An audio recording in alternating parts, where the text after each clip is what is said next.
우리 은혜 받으실 하나님의 말씀은 우리 고린도전서 3장 10절에서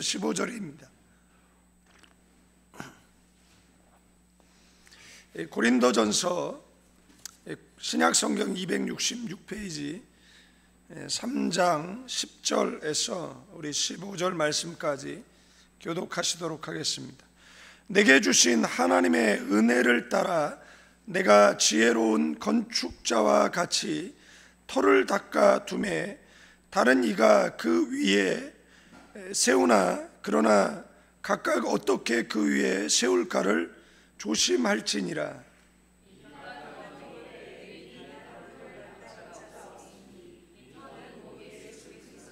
만일 누구든지 금이나 은이나 보석이나 나무나 풀리나 지프로 이 터 위에 세우면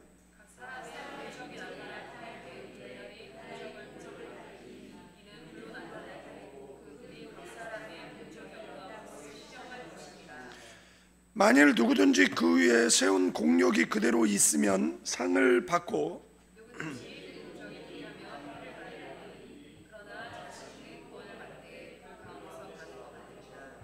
아멘. 우리 오른손 높이 성경책 드시고요, 저를 따라 기도합니다. 이것은 나의 성경책입니다. 하나님께서 내게 주신 것입니다.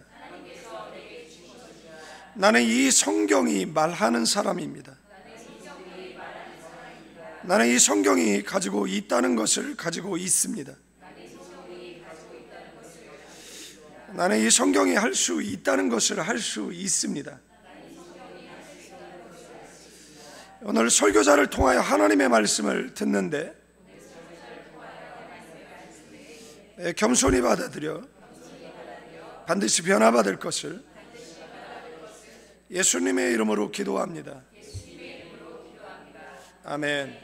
늘 말씀드리지만 성경을 읽어야 됩니다. 나이만큼 설교를 들어야 됩니다. 정자 바로 앉아서 정시 저를 바라보고 정청하셔야 됩니다. 들은 말씀은 묵상하셔야 되고 힘이 되는 말씀은 암송하시고 성경을 공부하셔야 됩니다. 그래야지 이렇게 다섯 손가락으로 성경을 꽉 붙잡아야지 이단에 빠지지 않고 영혼이 사냥당하지 않습니다. 진리 가운데 서 있게 되어질 줄로 믿습니다. 고린도 전서에는 세 부류의 사람이 등장합니다. 한 사람은 신령한 사람이 등장하죠. 1절에 보면 신령한 자가 나오는 것을 볼 수 있습니다. 2장 14절에 가면 육에 속한 사람이 나옵니다. 그리고 3장 1절에 보면 육신에 속한 사람이 나옵니다. 그러니까 우리는 신령한 자인가, 육에 속한 사람인가, 아니면 육신에 속한 사람인가 질문하고 이 질문에 여러분들은 답하셔야 될 것입니다. 신령한 사람은 어떤 사람이냐라고 이야기를 했을 때 영적인 사람, 이 사람들은 거듭난 사람들을 이야기합니다. 그리고 성령이 이끄시는 대로 그리고 성령을 쫓아 사는 사람들, 이 사람들이 신령한 사람, 이 푸니마티코스라는 이 헬라어 단어가 있죠. 그러니까 성경에 이제 비슷한 문장이 나오면 이제 언어를 꼭 찾아봐야 되는데, 뭐 시간도 마찬가지죠. 뭐 시간이 크로노스의 시간 그러면 이렇게 흐르는 시간이거든요. 그러니까 흐르는 시간 선상 속에서 우리가 지난주에 수요예배 드렸고 오늘도 드리고 뭐 다음 주에도 드리죠. 모든 사람에게 주어져 있잖아요. 그런데 이제 카이로스의 시간이 있습니다. 이것은 특별한 시간, 뭐 만남의 시간, 뭐 하나님 은총의 시간, 뭐 기적의 시간, 이런 시간인데, 예를 들자면 소경 바디메오가 고침을 받죠. 혈루증 앓는 여인이 고침을 받습니다. 삭개오가 주님을 만나죠. 이 시간을 가리켜서 뭐라고 이야기하느냐라면 이 카이로스의 시간이라고 이야기합니다. 그런데 그 예수님을 만날 때 그 자리에는 수만 명의 인파가 있었다라는 겁니다. 근데 그들은 예수님을 못 만났잖아요. 그죠? 그들은 예수님의 옷자락을 만졌지만 기적의 주인공이 되지 못했잖아요. 네. 그들은 예수님과 눈과 마주쳤지만 아무런 변화도 일어나지 않았잖아요. 그래서 뭐 예배를 참여해도 뭐 1년 12달 뭐 365일 뭐 10년 20년 30년이 돼도 아무런 변화가 없는 사람들이 있죠. 이것을 크로노스의 시간이라고 이야기합니다. 카이로스의 시간은 이제 기적을 체험한 그 삭개오가 주님을 만난 시간, 소경 바디메오가 주님을 만난 시간, 혈루증 앓는 여인이 주님의 발걸음을 멈추게 한 시간이잖아요. 그러면 그들은 어떻게 만났고 그 군중들은 왜 못 만났느냐라고 이야기했을 때, 우리가 저도 이제 코스타를 가지만 코스타 같은 집회에서 설교하는 건 좀 쉬워요. 왜 쉽냐라면 기대감이 있거든요. 예. 근데 또 강사가 더 유명하다 그러면 더 기대를 많이 해요. 그래서 설교 내용을 들어보면 별게 없는데 뭐 은혜를 받았다라고 얘기를 해요.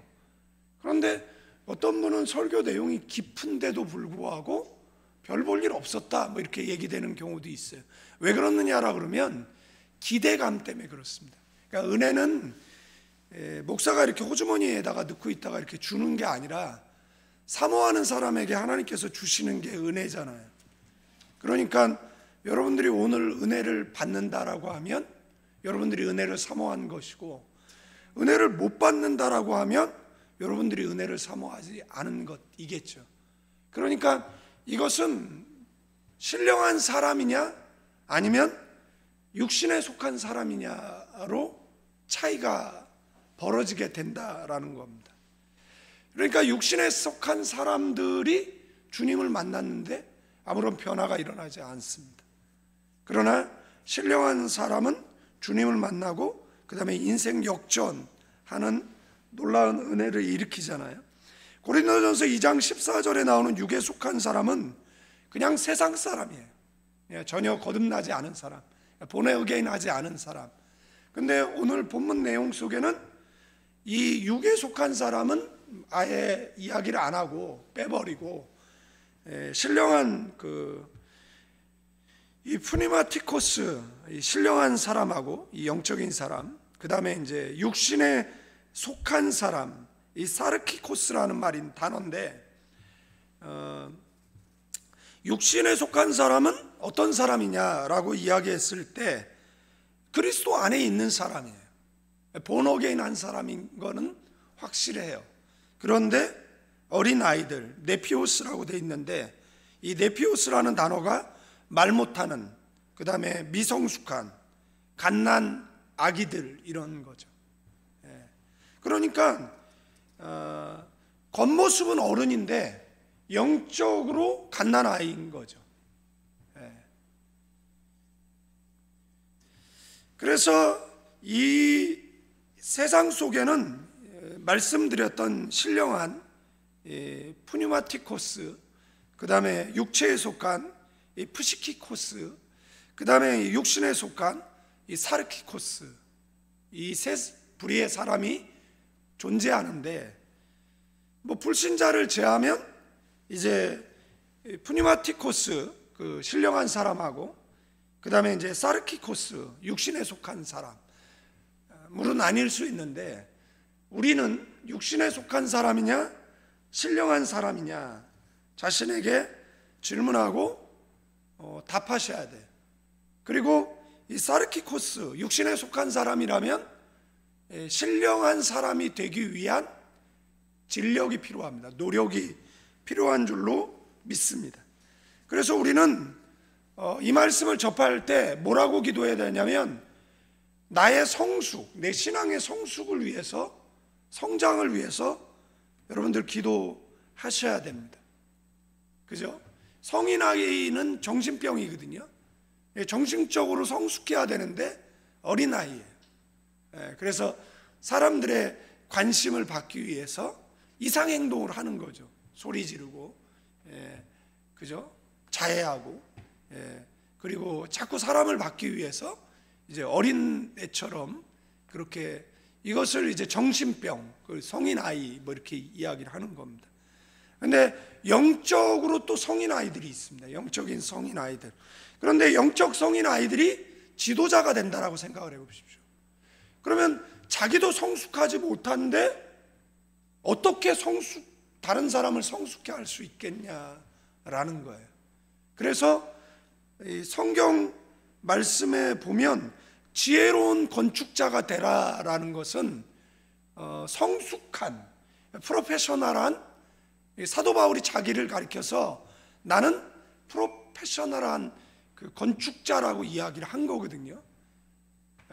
그래서 프로페셔널한 건축자가 기초를 닦았다 이런 이야기를 하는 거예요.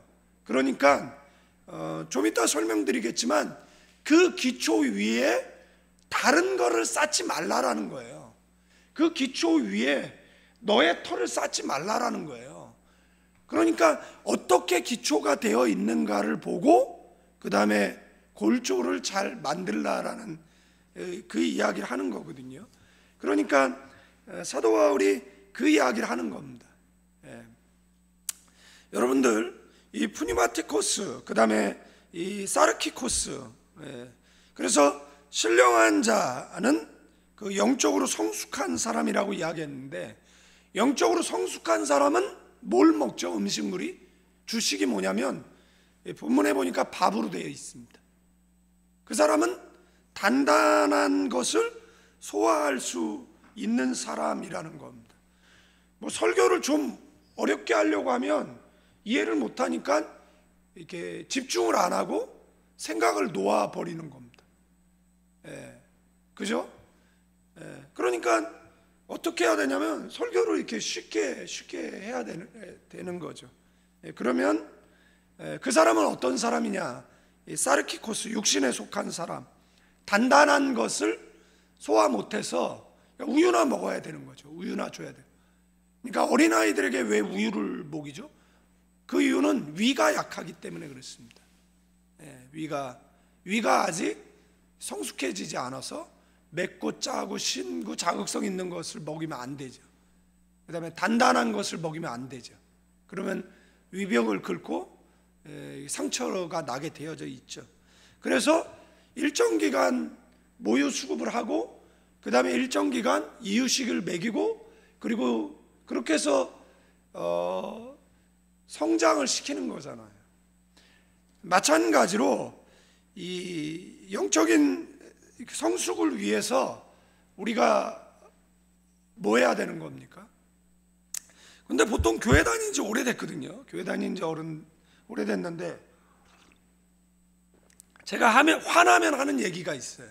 화가 나면 그냥 집에서 하는 버릇은 그냥 집에 가서 하세요. 교회에서 하지 마시고. 제가 이것도 뭐 속으로 하고 겉으로 잘 이야기는 안 해요.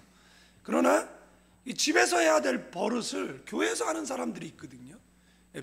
투정 벌이고 뭐 남편한테 하든 아내한테 하든 막 그죠? 자기 목소리 키우고 뭐 자기 주장하고 막 생떼 쓰고 진짜 막 그런 사람들이 있거든요. 보면 그냥 교회 그거 하나 드러내려다가 이제 알곡 다칠까봐 그냥 묵인하죠. 그러면 사람들이 이야기하죠. 왜 목사님은 이야기를 안 해요? 그런데 내가 이야기하고 싶지 않아서 안 하는 게 아니죠. 제가 한번 이야기해 볼까요? 그러면은 교회 벌써 문 닫았어요. 저는 독한 사람이기 때문에 교육자 생활을 지금 36년째 하고 있기 때문에 제가 세상에 저는 아무것도 안 무서워요. 저는 하나님이 가장 두렵고 그 다음에 제가 제일 무서워요. 제가 왜 무섭냐면 저는 화를 내면 아무도 감당을 못합니다. 아무도. 그리고 화를 한번 내기로 시작했으면 저는 끝까지 내자라는 주의이기 때문에 뭐 사역 그만두고 내자 이런 주의이기 때문에 그래서 화를 내면 안 돼요. 그러니까 그저 옆 사람에게 목회자 화나게 하지 말자 이렇게 인사 좀 하시고 그래서 그러면 이제 표정들이 아이고 자랑이다. 근데 이제 교육자 생활 오래 하니까 좀 많이 이제 뭐 이렇게 무뎌졌죠. 화를 왜 내죠? 그냥 무뎌진 거는 같아요. 근데 화를 돋구는 경우가 있죠. 화를 꼭 내게 하려고 하는 이런 사람들이 있는데, 화내서 좋을 게 뭐가 있습니까? 화내면 한참 힘들어요. 몇 년, 몇십 년이 힘들어요. 그러니까 되도록이면 화내지 마. 그리고 너 내 성격 알아 몰라 이런 얘기 하는 있잖아요. 아이고 지랄한다.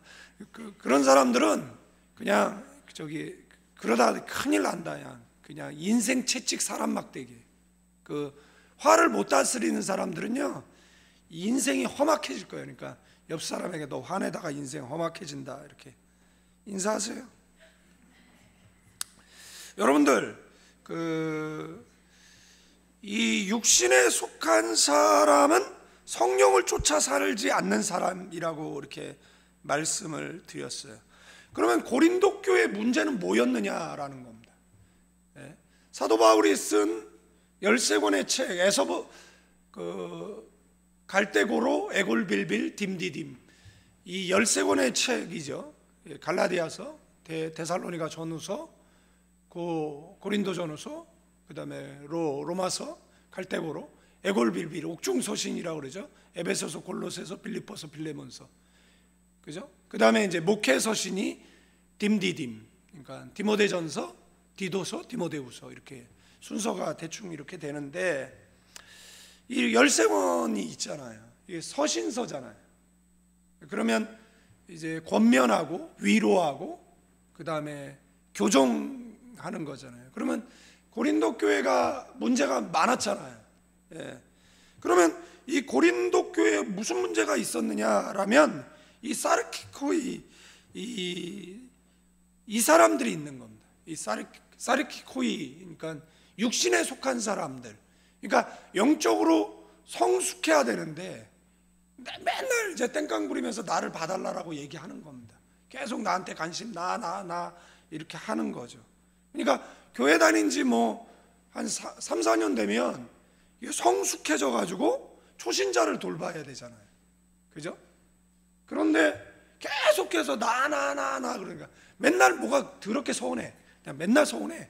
그냥 맨날 서운하고 뭐 그런 거죠. 그러면은 이게 되게 피곤해져요. 그러니까 피곤해져요. 그리고 그런 사람들은 이 초신자 돌보는 에너지 한 10배를 빼앗아 가요. 그래서 제가 뭐 교회 이렇게 나오다가 안 나오면 전화를 안 하잖아요. 제가 왜 전화를 안 하겠습니까? 귀찮아서 안 해. 아유, 진짜. 그 정도 됐으면 그냥 전화 안 해도 나와야지. 옆 사람에게 전화 안 해도 나오자. 인사하세요. 그냥 나와요. 뭐 전화. 나는 어떤 사람은 저 문자에 일이 없어지는 거 일이 있으면 되게 신경 쓰인다는데 제 핸드폰 열어보세요. 999 플러스. 그러면 이게 개인 문자는 이미 1000개를 넘었다는 거고 그 다음에 조용한 카톡방에다 집어넣는 문자는 지금 수천 개예요. 안 보거든요. 모르고 누르는 경우는 있어도 잘 안 봐. 그러면 사람들이 목사님 문자 안 봐? 전화하면 되잖아요. 그리고 목사님 왜 전화 안 받아요? 찾아와. 간단하잖아요. 한국에 왔는데 아직까지 안 찾아오는 사람들이 있잖아요. 뭐 목사님이 문자를 안 본대 뭐 계속 그 얘기를 해. 누가 왜 목사님 뭐 문자를 안 보냐? 그냥 안 봐. 보기 싫어요.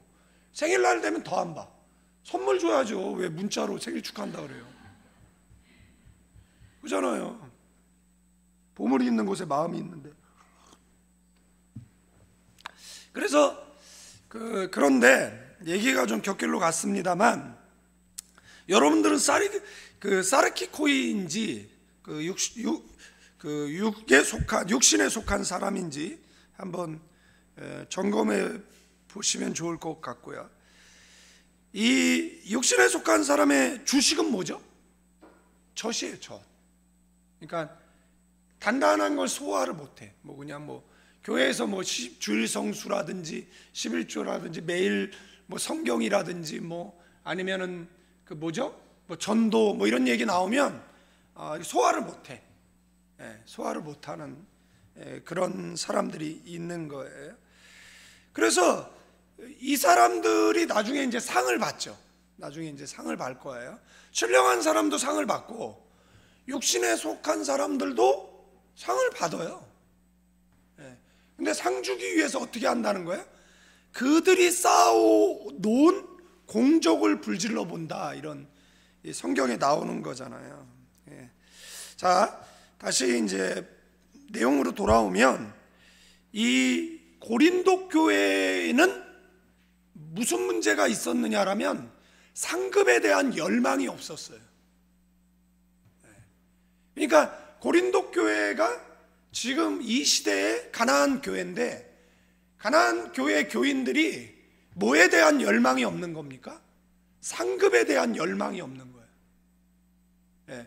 상급에 대한 열망이 없으니까 뭐가 없는 거죠? 헌신이 없는 거죠. 상급에 대한 열망이, 그래서 우리가 기도할 때 그 상급에 대한 열망을 갖게 해달라. 여러분들, 많은 목회자들이 정말 가난과 벗삼아 청빈하게 그 사역자로 살아가잖아요.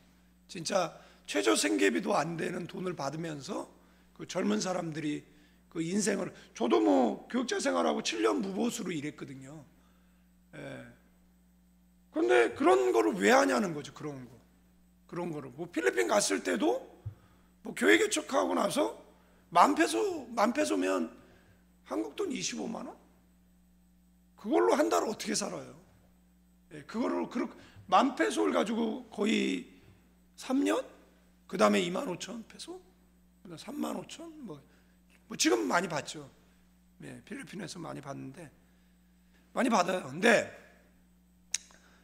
이제 그렇게 살았죠. 그러니까 그렇게 헌신한 거죠. 그렇게 수고하고, 그렇게 사는 거죠. 그죠? 근데 왜 그렇게 살았느냐라면은 상급에 대한 열망이죠. 주님 앞에 이제 떳떳이 서고 싶은 그런 열망들이 있는 거죠. 그러니까 고린도 교회는 영적으로 성장하지 않는 것과 상급에 대한 열망이 없는 겁니다. 여러분들은 영적 성장, 그죠? 자신이 영적으로 성장해야 되죠. 교회 그 정도 다녔으면 목사해도 된다. 아이고, 그잖아요. 교회 가끔 보면 목사보다 더 좋은 신앙인들이 있어요. 그래서 아이고 네가 목사해라, 그죠? 그런 사람 있잖아요. 어떤 사람이 교회 가기 싫어가지고 그냥 아침 9시 넘도록 잠을 자고 있으니까 엄마가 와서 계속 깨우는 거예요. 교회 가라, 교회 가라. 이 애와는 전에도 말씀드렸지만, 얘 9시 반이야, 교회 가라. 아니 10시 반, 11시에 되니까 교회 가라, 교회 가라. 그러니까 안 갈 거예요. 사람들은 성격이 괴팍하고 성가대는 화음이 맞지 않고 안 갈 거예요. 이제 시간이 얼마 안 남으니까 10시 40분 정도 되니까, 그래도 네가 그 교회 담임 목사인데 네가 안 가면 어떻게 하냐, 뭐 이제 그 얘기잖아요.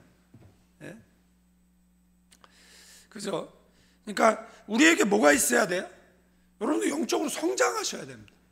아니 그놈의 시험은 뭐 옛날에도 젊었을 때도 들고, 나이 들어서 들고, 뭐 집사 돼서도 들고, 권사 돼서 들고. 아이고, 쪽팔린 줄 좀 알아라. 특별한 단어가 생각이 안 나서 그런데. 그잖아요. 쪽팔린 줄만.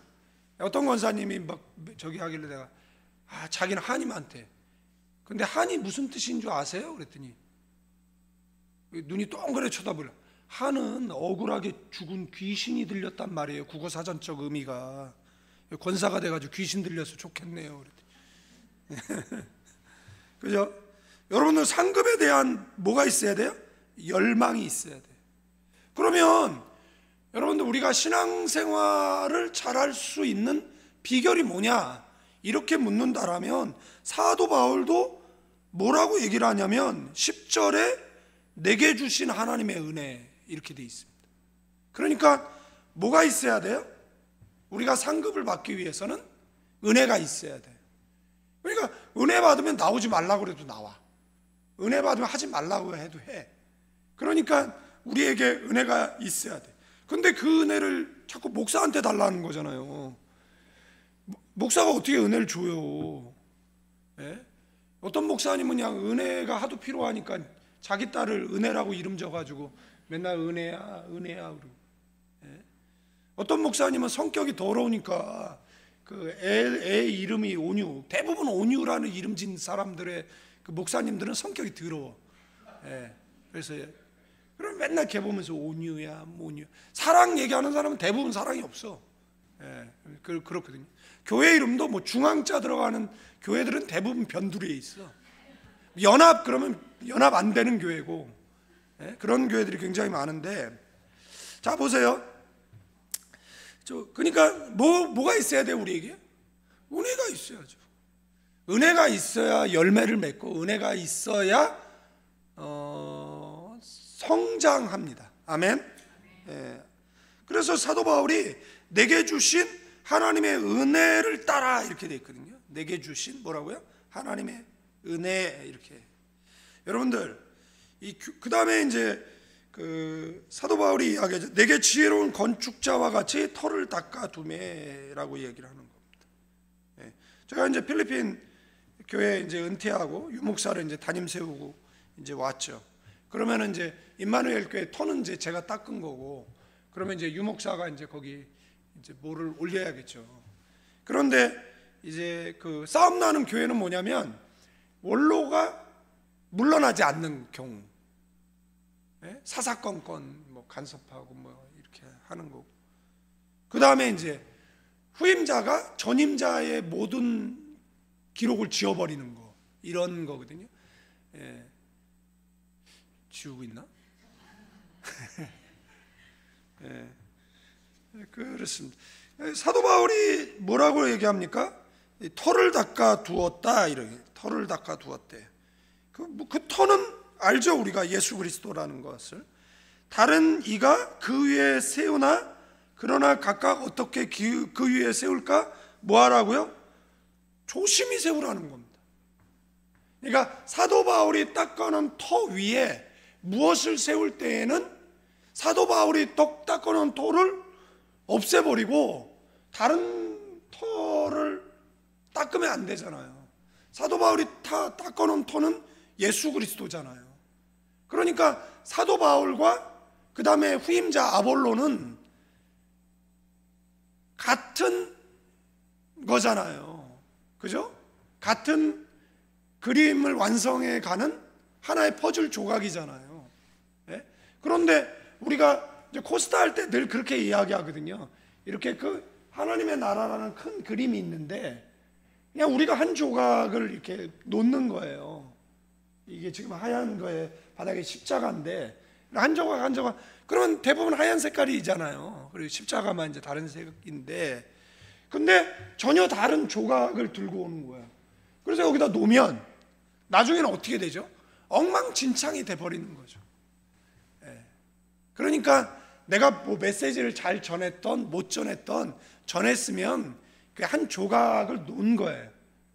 예? 그러면 이제 내가 부족한 건 다른 사람이 조각을 놓고 해서 나중에 이제 행사가 끝나면 아름다운 하나님의 나라라는 이제 그림이 완성된다, 이런 거잖아요. 그러니까 사도 바울이 터를 예수 그리스도로 잘 닦아놨는데 거기다가 그것을 허물어 버린다든지 아니면 전혀 다른 터를 위에 건축을 한다든지 이러면 안 된다라는 이야기. 그러니까 그 터 위에 무엇을 쌓을지는 어떻게 하라고요? 조심히 쌓으라는 겁니다. 예, 아볼로에게 무엇을 놓을지 그걸 조심히 하라는 이야기를 하는 거잖아요. 그래서 이야기를 터를 닦아도 그 다음에 뭐라고 이야기하고 있는 겁니까? 10절에 보니까 내가 지혜로운 건축자 이렇게 되어 있습니다. 이게 소보스 아르키데르콘 뭐 이런 뜻인데, 아르키데르톤 이런 헬라어 단어거든요. 그러면 이게 이제 무슨 의미냐라고 이야기했을 때, 그러니까 집을 건축할 때 기술자들이 있잖아요. 기술자, 그죠?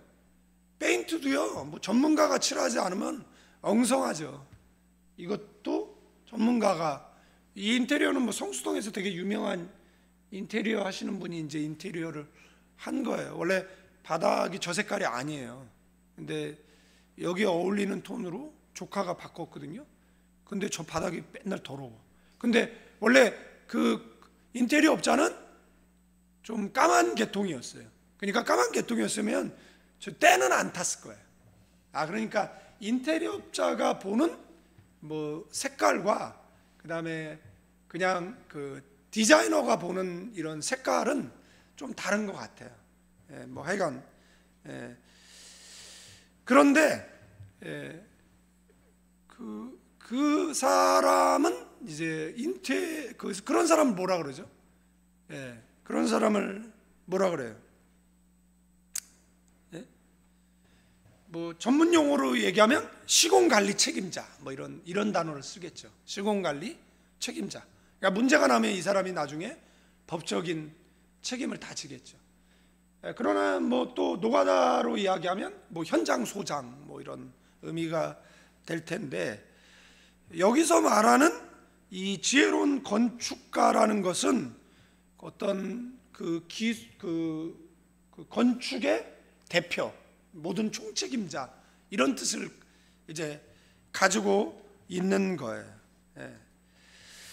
그러니까 다시 말씀드리면 지혜로운 건축가가 터를 닦았다라고 이야기를 하고 있는 거예요. 그러니까 숙련된 그런 전문 뭐 기술자가 이렇게 터를 닦았다 이렇게 얘기를 하는 겁니다. 사도 바울의 일생을 좀 들여다보면 사도 바울이 그렇게 전문가가 될 수 있었던 것은 학문 없는 범인이었던 베드로 전후서가 다른 사람이 쓴 책보다 해석이 어렵습니다.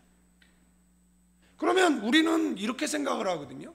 베드로는 무식한 사람이다 라고 말하는 목사가 있다면 그 사람은 정말 무식한 사람입니다. 베드로가 세상적으로 무식할지 모르겠지만 성경적으로 유식한 사람이었어요. 구약을 거의 달달달 외우고 있었던 그런 사람이에요.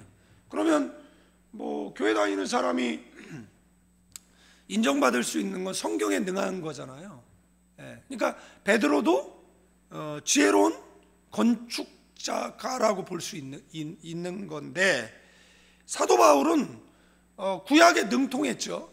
구약에 능통했고 사도 바울이 우리는 아라비안 광야 뭐 3년 훈련만 이야기하는데, 이 사람이 처음에 인정을 받지 못해서 또 13년간 집거합니다.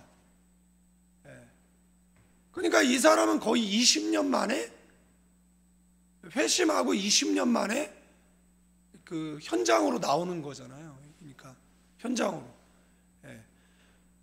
저희도 이제 교육자 생활을 오래 했는데 오래 해도 잘 못해.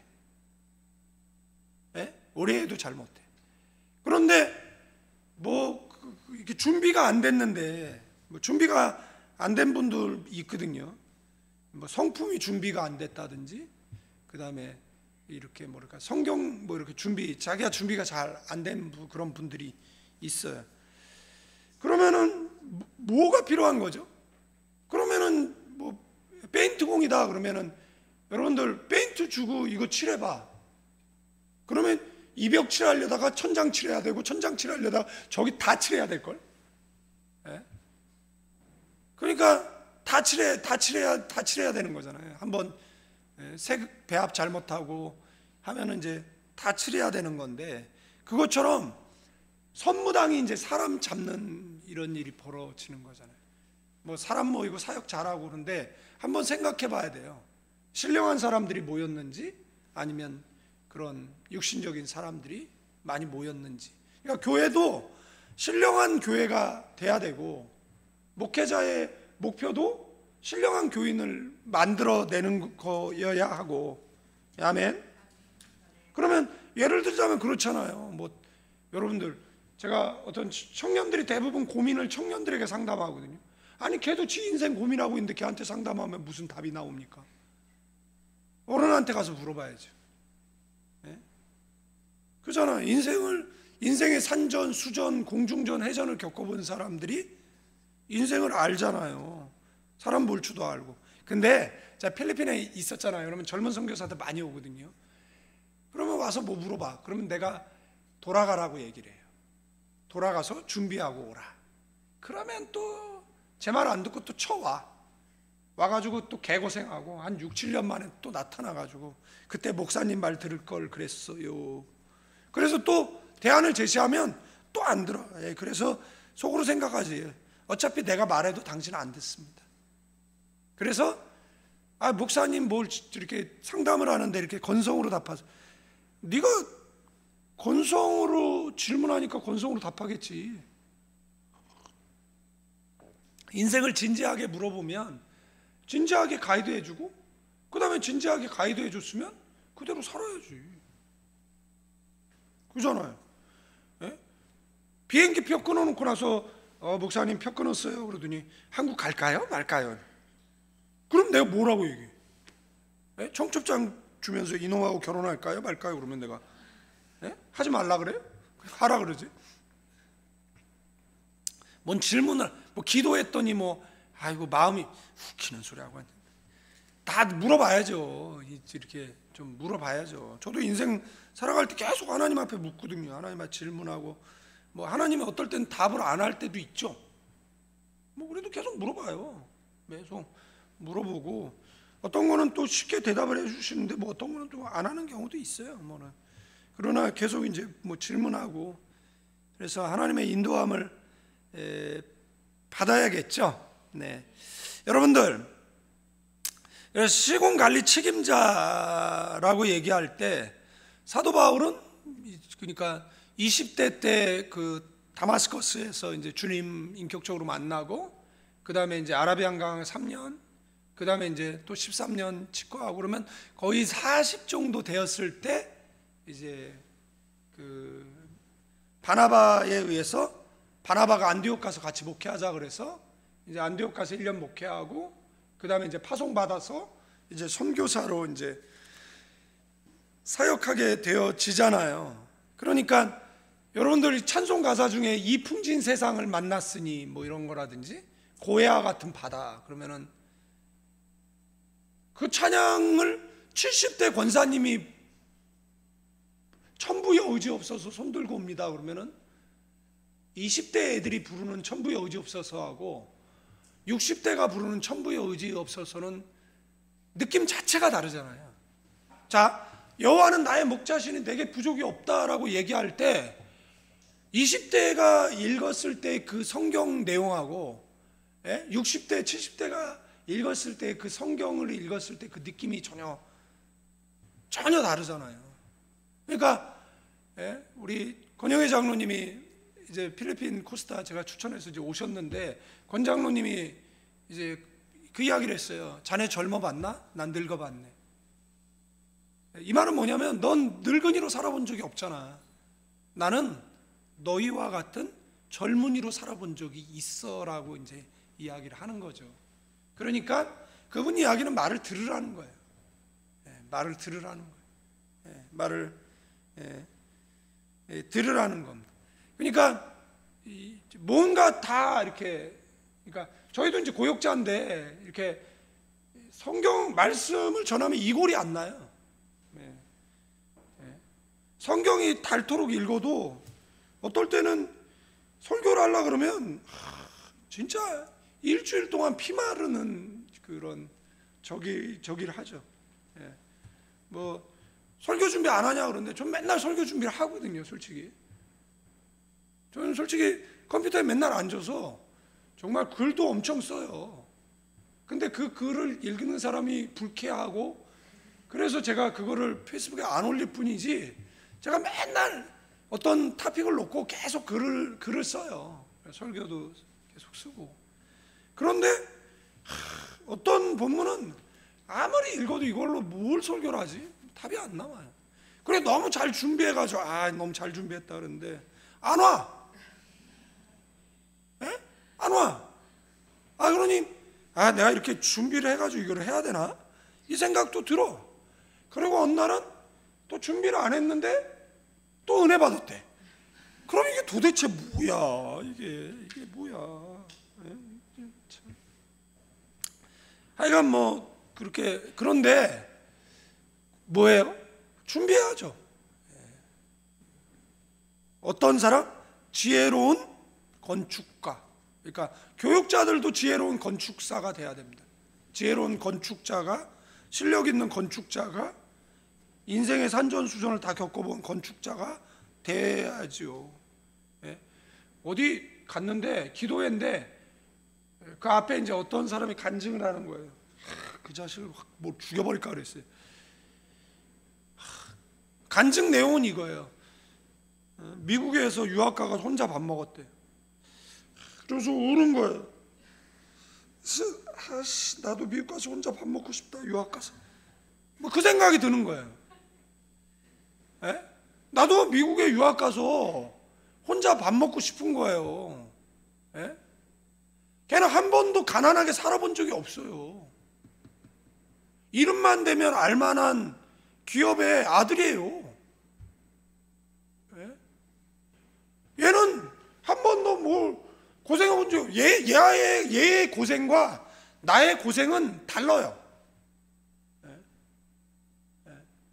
얘의 고생과 저의 고생은 뭐 하늘과 땅 차이예요. 그렇다 그래서 뭐 나무를하지는 않지만, 그죠? 근데 보세요. 여러분들, 이 장인이 된다, 뭐 쟁이라고 그러잖아요. 쟁이가 된다. 이거는 정말 부단히 훈련이 필요한. 그래서 교육자들도 지혜로운 건축자가 돼야 되고, 아멘. 여기 부모님들도 지혜로운 건축자가 돼야 되고, 아멘. 여러분 한 사람 한 사람도 지혜로운 건축자가 돼야 돼. 아멘. 여러분들이 나중에 결혼하면 가정을 이룰 거잖아요. 자녀를 낳을 거잖아요. 신앙을 계승해야 될 거 아니겠습니까? 그러니까 지혜로운 건축자가 돼서 어떻게 해야 돼요? 주님 원하시는 그런 모습에 신앙인으로 우뚝 서서 주님 앞에 섰을 때 어이없이 떳떳이 설 수 있는 사도 바울의 고백처럼 생명의 말씀을 앓혀 나의 다름질이 헛되지 않고 수고도 헛되지 아니하므로 그리스도의 나를 자랑할 것이 있게 하래.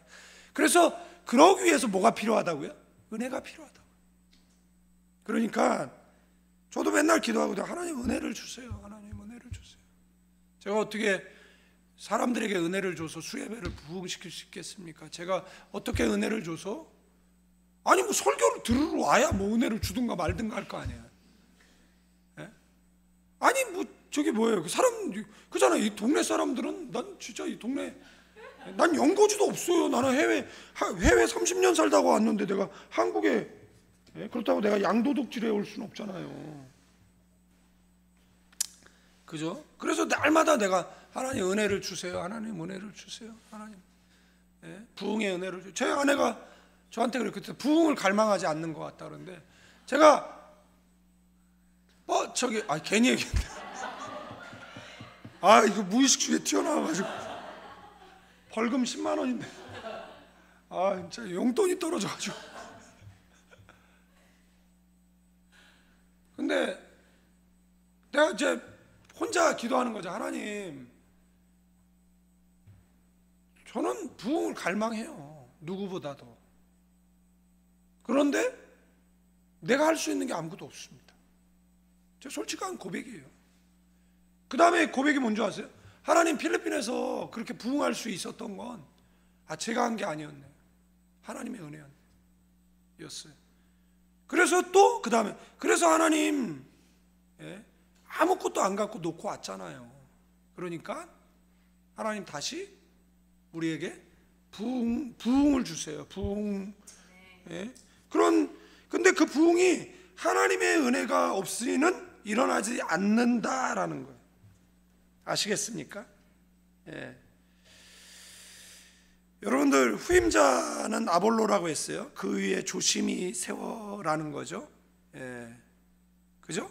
그러니까 집을 지을 때, 여러분들 그 조그만 집을 지을 때의 터와 큰 집을 지을 때의 터가 다르잖아요.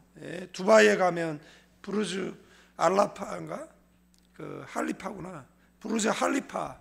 삼성물산에서 시공했는데 높이가 829.84m, 160층, 세계에서 가장 높은 빌딩, 세계에서 가장 높은 독립된 건축물, 전망대로 사막 위에 펼쳐 있는 멋진 두바이 건물들을 한눈에 담을 수 있어요.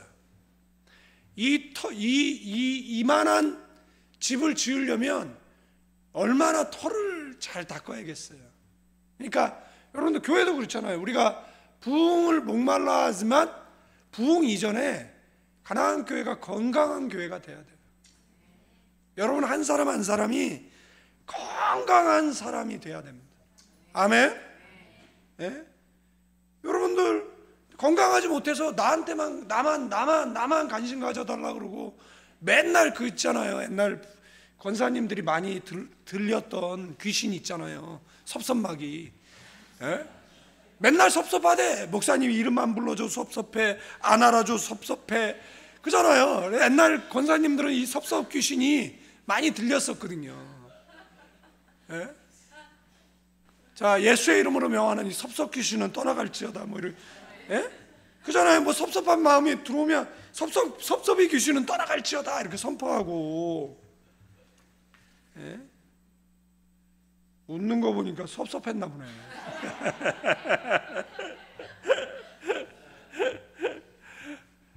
여러분들 성경에 보면 이렇게 족보가 많이 나오잖아요. 신약에도 족보나 구약에도 족보가 나오는 거는 내가 믿는 하나님, 아브라함의 하나님, 이삭이 믿었던 하나님, 야곱이 믿었던 하나님, 그거잖아요.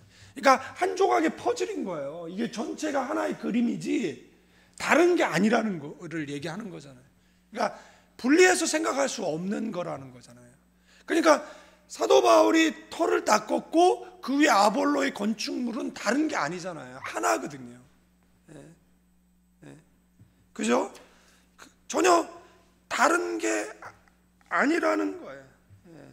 그리고 큰 집을 짓기 위해서는 터를 잘 닦아야 되는 것처럼 여기 계신 분들이 정말 부흥을 갈망한다라면 여러분 신령한 사람 되세요. 아멘. 옆 사람에게 신령한 조현목, 신령한 박인영, 신령한 인사하세요. 서로 이름 대고. 예수의 이름으로 명하는 신령한 자가 될지어다. 제발 신령한 사람이 좀 됩시다. 맨날 젖 먹이고 있으면 그거 하나 안고. 아유, 피곤해요 인생. 그래서 11절에 이 닦아둔 것 외에 능히 다른 터를 닦아둘 자가 없으니 이 터는 뭐라고요? 예수 그리스도다. 아멘. 아멘입니다. 이 닦아둔 것 외에, 그러니까 터를 이렇게 닦았는데, 그죠? 외라는 것은 뭐예요? 옆에 다시 닦는 거잖아요. 그러니까 얼마나 많은 에너지 소비뿐만 아니라 이거는 예수 그리스도인데 전혀 다른 기초가 되면 결국에는 무너질 수밖에 없는 것이다라는 것을 이야기하는 것. 그런데 이 건축하는 데 있어서 이 재료가 한 6종류가 이제 성경에 나오고 있는 것 같아요. 12절에 보니까 금이나 은이나 보석, 세 가지, 나무나 풀, 집.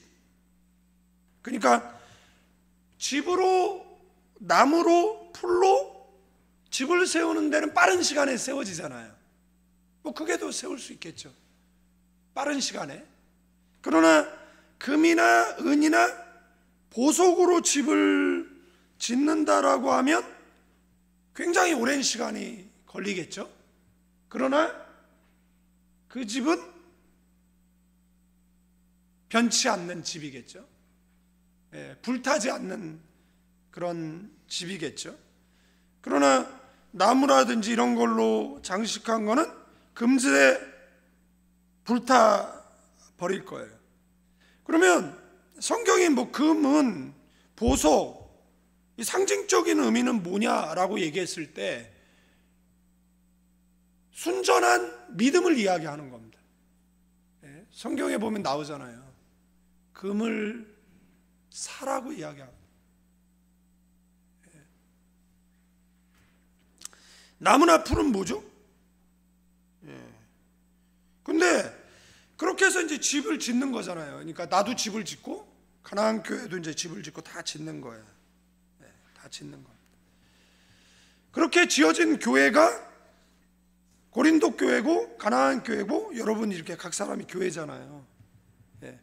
근데 여기에 보면 12절에 만일 누구든지 금이나 은이나 보석이나 나무나 풀이나 집으로 이 터 위에 세우면, 그 다음에 13절에 각 사람의 공적이 나타날 터인데, 이런 거예요. 그러니까 각 사람이 지은 집이 공적인 거잖아요. 그래서 그러니까 우리가 집을 한 채씩 짓고 있는 거예요. 그러니까 어떤 사람은 나무로 짓고 있고, 어떤 사람은 지프로 짓고 있고, 어떤 사람은 이제 보석으로 금으로 이렇게 짓고 있는 거잖아요. 그죠? 그래서 세월이 흐르면 이제 임종의 순간이라든지 주님 앞에 서기 전에, 아니면은 하나님 앞에 이렇게 서게 될 날이 오잖아요. 그죠? 근데 각 사람의 공적이 나타날 터인데, 그날이, 여기서 말하는 그날은 뭐냐면 마지막을 이야기하는 겁니다. 그날, 그러니까 종말, 그 종말 때 공적, 옛날 성경에는 공력, 다른 버전에는 일한 것, 이런 단어들로 이렇게 번역됐는데, 이는 불로 나타내고 그 불이 각 사람의 공적이 어떠한 것을 시험할 것이다, 이렇게 되어 있습니다. 그러니까 이 시험이라는 것은 드러낸다, 입증한다, 이런 거예요. 그러니까 우리가 집을 짓는 거예요. 믿음의 집을 짓는데 그날에 불 지른다는 거예요. 내 집을. 그리고 남는 것 가지고 우리를 뭐 한다는 거예요? 상을 준다는 겁니다. 심판이 아니에요. 지옥 보낸다는 게 아닙니다. 여기에는 그게 나와요. 그 내용이 이렇게 보시면은 이제 나오는데, 그래서 그때 우리의 신앙이 이제 그러니까 그때까지는 몰라. 이 사람이 찐 크리스찬인지 난 크리스찬인지 모르는 겁니다. 이 사람이 진짜인지 가짜인지 모르는. 아유, 저는 100만 원짜리 하는 벨트를 메고 다니는데, 에르메스라고. 아니, 어느 교회 설교하러 갔는데 엘리베이터에서 자꾸 다니면, 그때는 이게 아니었네. 그때는 루이비통이었는데 자꾸 벨트를 이렇게 들여다보는 거예요. 그래가지고 제가 그래서 무슨 놈인지 알거든요. 선교사가 몇백만 원짜리 벨트를 메고 다닌다 이런 거잖아요. 한 7만 페소 하는 이 140만 원짜리 이런 벨트를 메고 다닌다, 이런 것 같아요. 그런 것 같은데, 근데 이제 그러니까 어떻게 합니까? 또 설교할 때 얘기하지. 그걸 빼가지고 이 벨트로 말씀드릴 것 같으면 이제 얘기를 하는 건데, 이게 남자가 배가 나오잖아요. 나이가 들면. 그러면 좁은 벨트를 매면 이 바지가 이렇게 접혀요. 그래서 여러분들의 아버지 50대가 된 분들은 이렇게 통가죽, 이게 폭이 넓은 벨트를 꼭 사주시기를 바라겠습니다. 진짜는 140만 원인가 그렇게 하더라고요, 진짜로. 근데 이 벨트는 내가 에르메스인지 잘 모르겠고 H벨트예요.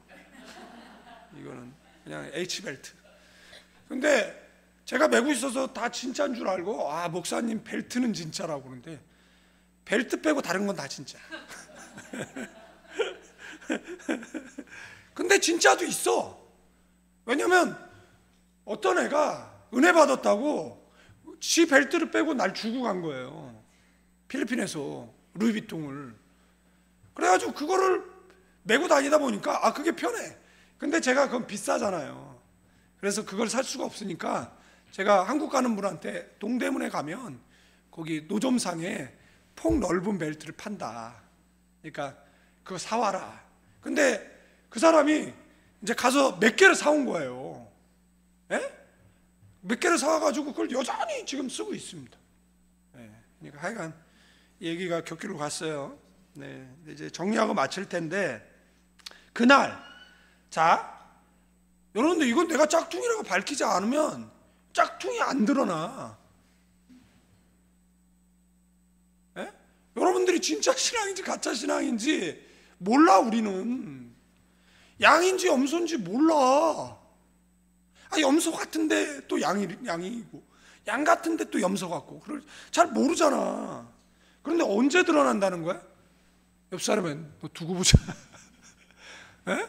너 그날 보자. 에? 그죠? 여러분 생각해 보세요. 그날이 언제예요? 심판의 날이잖아요. 그러니까 저도 몰라. 내가 어떤 교회를 세웠는지, 필리핀 임마누엘 교회가 어떤 교회인지 몰라요. 여러분 한 사람이 교회잖아요.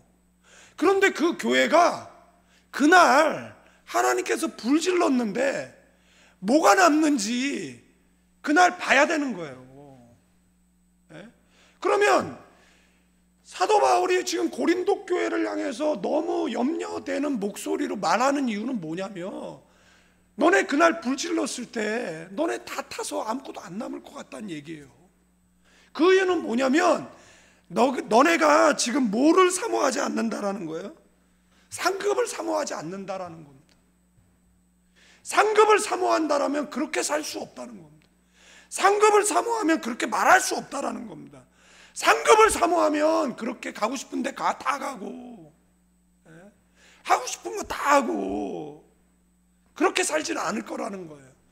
만약에 네가 상급을 바라고 살아간다라면, 그죠? 그날 불질렀을 때 그날 무엇인가 남긴 교회를 만들고 싶다라면, 그죠? 지금 성경이 그 이야기를 하고 있는 거예요. 정리하면 신령한 자는 밥을 먹습니다. 그죠? 이 사람들은 금이나 은, 보석으로 집을 짓는 사람들이에요.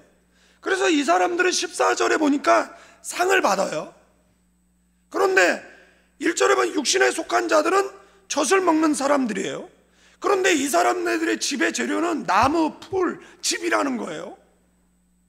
15절에 보니까 불질러 봤는데 남는 게 없다라는 거예요. 이런 사람들은 신령한 자인지 육신에 속한 자인지 지금 우리가 사는 시대에서는 구별해낼 수가 없어요. 정말 찐 목사인지 아닌지를 구별할 수가 없어요.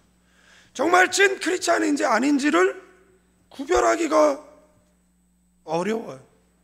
정말 믿음 좋은 줄 알았는데 실망을 안겨주는 사람들도 있어요. 정말 훌륭한 목사인 줄 알았는데 그렇지 않은 사람들도 있어요. 그런데 발각된 죄인, 발각되지 않은 죄인들이 있는데 그날에 뭐예요? 진홍빛 선명한 색깔처럼 드러날 것이라는 거예요. 15절 읽어볼까요? 누구든지 그 공적이 불타면 해를 받으리니 그러나 자신은, 자, 심판받는다라고 얘기를 하면 구원을 못 받는 거잖아요. 구원은 받아요. 구원은 하나님의 선물이잖아요. 그러니까 구원은 하나님의 선물이기 때문에 우리는 선물을 받은 사람들이잖아요. 그런데 구원은 받는다니까, 구원은 받는데 신령하게 산 사람도 구원받고 육신적으로 산 사람도 구원을 받아. 구원을 받는데 문제는 뭐냐면 공적을 불질러 봤더니 남는 사람이 있고 남지 않는 사람이 있다라는 겁니다. 이걸 어떻게 설명하면 잘 설명을 드릴 수 있을까요? 반지의 제왕 보셨습니까? 여러분들 목욕탕에 불 나면은 뭘 가리고 나와야 되죠? 그런데 목욕탕 얼굴이 노출되면 그 다음에 어떻게 되죠? 이제는 제 눈 두고는 못 다녀. 친인척들이 다 구별해가지고, 제가 필리핀에 있으면서 2580, 추정 60부 이런 데 많이 나왔거든요. 필리핀 관련된 범죄는 내가 거의 인터뷰를 했는데 문제는 뭐냐면 세월이 흐른 다음에 이 사람이 거기에 범죄자로 나왔었나? 이 사람이 거기에 통역으로 나왔었나? 이 사람이 거기에 뭘로 나왔지? 이제 이게 분간이 안 되는 건데, 여러분도 그렇게 얼굴이 한번 팔려봐. 그죠? 그러니까 불이 났어. 그래가지고 머리도 타고 옷도 타고 다 탔어. 그래서 성경이 뭐라고 얘기하냐면 불 가운데 구원이라는 표현을 쓰는 거예요. 그래서 나와서 뭐라고 얘기하는 겁니까? My precious. 이렇게 골룸 같은 모습으로 나오는 거잖아요. 그러니까 지금 사도 바울은 뭘 얘기하려냐면 부끄럽지 않냐 이야기를 하는 거예요. 이게 좀 감동이 없나 보네. 아니야, 부끄럽지 않고 그냥 구원만 얻었으면 좋겠다 이런 것 같은데, 예? 그죠? 그러니까 사도 바울이 그 얘기를 하는 거예요. 부끄럽지 않냐는 거예요. 예? 빨가벗은 몰골로 머리 다 타가지고 그을리고, 예? 사람은 머리빨이잖아요. 그런데 그 추한 모습으로, 여러분 골룸이 예? 그렇게 흠모할 만한 외모입니까? 그런 모습으로 나한테 마이 프레셔스 하면 뭐합니까? 에이, 집중력이 떨어져서 맞춰야겠다. 예? 그죠? 창피하잖아. 예? 안 창피할까요? 예? 후회스럽지 않을까요? 그러니까 성경이 우리에게 이야기하는 것은, 저는 사도 바울의 그 말씀을 좋아하거든요. 생명의 말씀 밝혀 나이를 다름질 얻되지 않고 수고도 얻지 아니하므로 그리스도의 날에 나로 자랑할 것이 있게 하라 합니다. 그러니까 주님 앞에 섰을 때 자랑거리 갖고 이제 쓰는 거죠. 그러니까 이 땅에서는 뭐 고난도 있고 힘들도 있고 뭐 있잖아요. 예? 그러니까 여러분들 그 하나님께서 이렇게 심판한다라고 할 때는 뭐 지옥과 천국, 그 다음에 두 번째 심판이 있잖아요. 그 두 번째 심판이 상급의 심판이잖아요. 그러니까 어떤 사람은 아무것도 받을 게 없는 거예요. 예? 여러분들 베드로의 영광과 그 십자가의 범죄를 저질러서, 십자가형은 정말 그 지금으로 말하면 연쇄살인범이라든지, 지금으로 말하면 추호의 그 기회조차도 주면 안 되는 존재. 그러니까 중범죄자를 십자가에 다는 거잖아요. 그런데 그렇게 달린 두 사람 가운데 한 사람이 당신이 낙원에 있을 때 나를 기억해 달라라는 말에 그 사람 구원을 받잖아요. 그죠? 그래서 옛날 목사님들이 그 구원을 가리켜서 뭐라고 얘기했냐면 부끄러운 구원이다 이렇게 말했어요. 부끄러운 구원이다. 여러분들, 우리는 다 옆 사람이 구원은 다 받는다니까. 여러분들 다 천국 가. 아시겠죠? 예? 그런데 우리에게 뭐가 상급이 있냐 없냐. 예?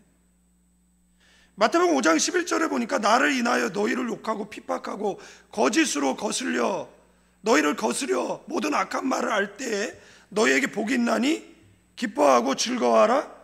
하늘에서 너희 상이 크미니라. 그러니까 예수를 믿고 살아가면 취업이 더딜 수 있습니다. 예수 믿고 살아가면 돈을 덜 벌 수도 있어요.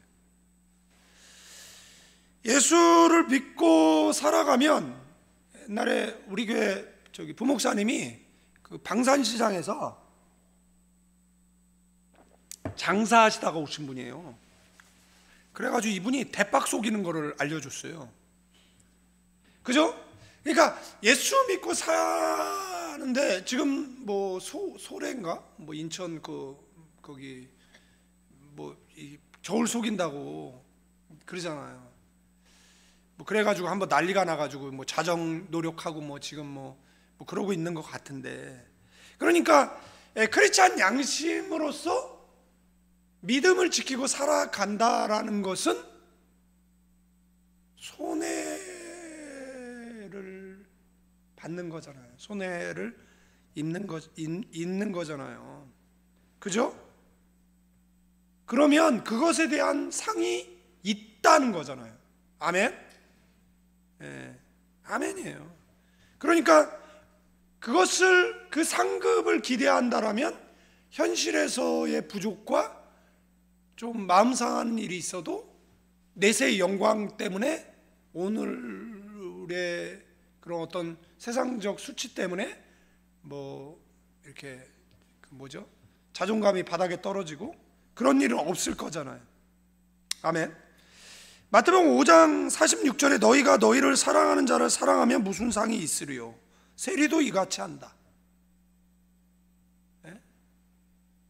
물론 이제 전제는 용서를 구하면 뭐 사랑하죠. 원수도 사랑하잖아요.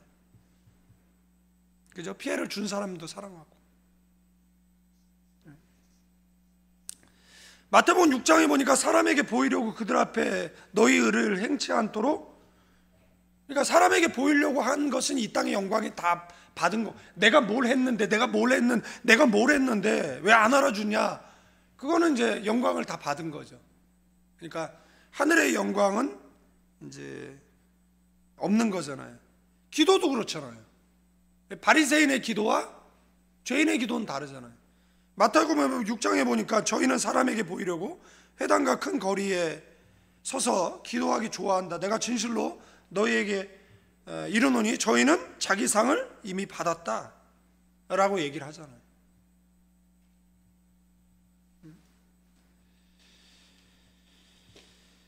그러니까 우리가 지금 하나님 앞에 뭘 드리는 거죠?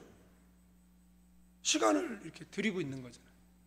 그러니까 이것에 대한 상이 있잖아요. 지금 뭐 교회 수요일날 잘 모이지도 않는데 수요 예배 나와서 이렇게 예배, 그리고 우리가 수요 예배가 부흥 안 해가지고 세 사람을 다른 교회에서 빌려왔어요. 어차피 수요 예배 안 나가니까 계속 나와요. 예? 예? 그잖아요. 예? 상급이 있을 거예요. 옛날에는 이렇게 개척교회 갔으면 나가줬어. 그 목사 용기를 내라고. 예? 그러니까 나와요. 셋이 손잡고 수요일날 교회도 안 가는데. 예? 그잖아요. 주변에 또 수요예배 안 나가는 사람들이 있으면 또 데리고 와. 여러분들, 성경에 소자에게 냉수한 그릇, 냉수를 어떻게 주죠? 이 당시에 냉장고가 있나요? 아니까 이게 지금 21세기 서울에서 예수님이 한 말씀이 아니잖아요. 이 말씀을 했을 때는 사막에서 한 말이잖아요. 그죠? 그러면 냉수는 어떻게 만드는 거예요 도대체? 그 당시에 냉수가 있나요? 조선시대에 얼음이 있었나요? 있었잖아요. 서빙고, 동빙고가 있고. 그러니까 뜨거운 물을 어디 찬 곳에 보관했다가 준 거잖아요. 누구에게? 세상 사람들 봤을 때 아무 가치 없는 사람에게 준 거잖아요. 그죠? 무슨 귀인이 달라 그런 것도 아니고. 가치 없는 그런 사람에게, 세상 사람들이 봤을 때는 그런 뭐 좀 귀한 거를 줄 때에는 뭔가 이걸 통해 가지고 내가 줄을 대고 뭐 취직을 한다든지 뭐 높은 사람 만난다든지 이럴 때 대부분 그 숨겨놓은 거를 이렇게 할 수 있는 거지만,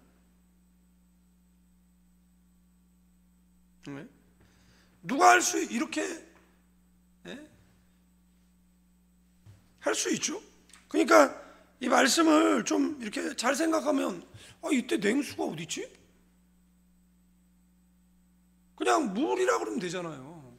그러면 뭐 물 떠서 줄 수 있는데, 그거보다는 좀 시원한 물이면 아마 집안에 조금 그 물을 식힐 수 있는 뭐 장소가 있었나 보죠.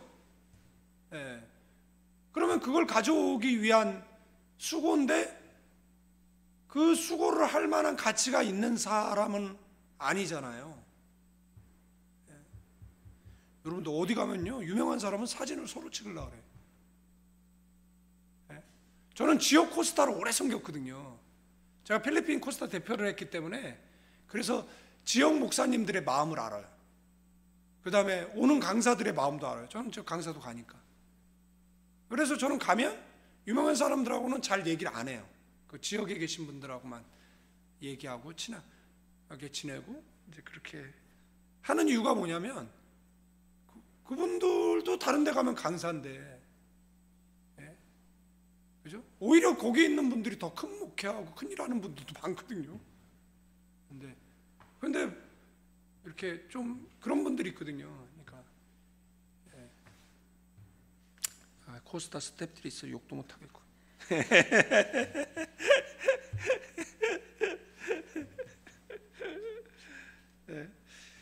요한계시록에 보니까 22장 22절에 보라, 내가 속히 오리니 내가 줄 상이 내게 있어 각 사람에게 그의 일한 대로 갚아주리라.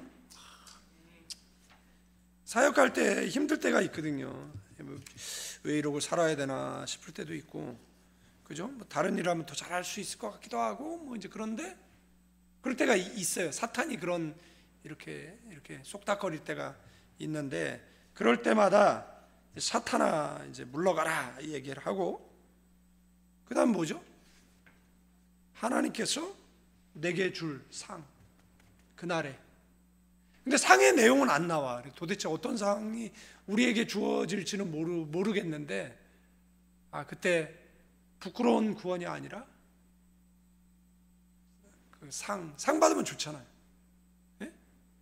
선교사 필리핀 50주년 했는데, 제가 대통령상 상신대인데 대사관하고 하도 싸워가지고 제 상신을 3번이나 이제 그거 안 했나 봐요. 근데 한인회가 미안하니까 이제 한인회에서 이제 그 상을 줬어요. 나 한국에 있는데 상 받으러 오라 그래가지고 작년인가 재작년인가 가서 이제 상을 받았어. 근데 필리핀 선교 50년 동안 상 받은 사람, 이제 뭐 우리 고강태 목사 국무총리상 받았고, 예, 받은 사람들 있잖아요. 근데 이제 그거 상 받았다고, 상 받으니까 좋잖아요. 상 안 좋아하나? 너는 좋겠다 이런 건가? 코스타에서도 내가 25주년인가 30주년인가 내가 상 받았거든요. 코스타 상 주는 기간이 아닌데 갑자기 상을 주더라고요. 코스타 발전에 뭐 지대한 공을 세웠다 뭐 이런 거. 제 방에 있어요. 구경하러 오세요. 그래서 뭐 상 많이 받았는데 다 버리고 필리핀에서 올 때 코스타는 들고 왔어요. 이제 한국에 제 방 딱 들어가면 이 크리스탈로 돼가지고 있는데, 상 받으면 좋잖아. 근데 그런 상 말고 하늘나라 가서 상 받으면 얼마나 좋아. 근데 고린도 교회가 뭐라고요? 예? 2가지 말씀드렸잖아요. 하나는 성장에 게을렀고, 하나는 상을 갈망하지 않았다는 겁니다. 예. 그러니까 여기 계신 분들은 상을 갈망하고, 그죠? 그리고 믿음으로 살다 보니까 손해도 보고 무시도 당하고, 잃어버리는 것도 있고 상처받는 것도 있는데, 그날에 그게 다 영광될 줄로 믿습니다. 그게 다 보석 하나가 돼서, 진주는 그 조개의 눈물이라며요. 고통이라며요. 그래서 진주 하나를 만들어내는 거라며요. 그러니까 성도들의 그 고통, 눈물, 고난 뭐 이런 거잖아요. 그리고 그거 가지고 보석 하나를 만들어서 내 집 하나를 장식하는 거잖아요. 1년 동안 우리가 수고한 거에 대한, 뭐 필리핀에 와서 이제 개척교회 한다고 지금 이 고생하고 있는데, 그러면 또 주님 앞에 설 때 이게 뭐 하나의 보석이 돼가지고 이제 하나 이렇게 장식하는 거잖아요. 그리고 그날에 주께서 이제 불을 질렀는데 공력이 남는 거잖아요. 아멘. 2가지 기도합니다. 나의 신앙 성장과 그 다음에 상급을 열망하는. 아멘. 이제는 우리 주 예수 그리스도의 은혜와 아버지 하나님의 극진하신 사랑, 성령님의 감화 감동 교통 충만 축복하심이 이 자리에 모인 모든 믿음의 사람들 위해, 가나안 교회, 또 이 자리에 모인 믿음의 사람들, 그들의 가정과 자녀와 사업장 위에 두고 온 필리핀 임마누엘 교회 위에 이제로부터 영원까지 함께 계실지어다.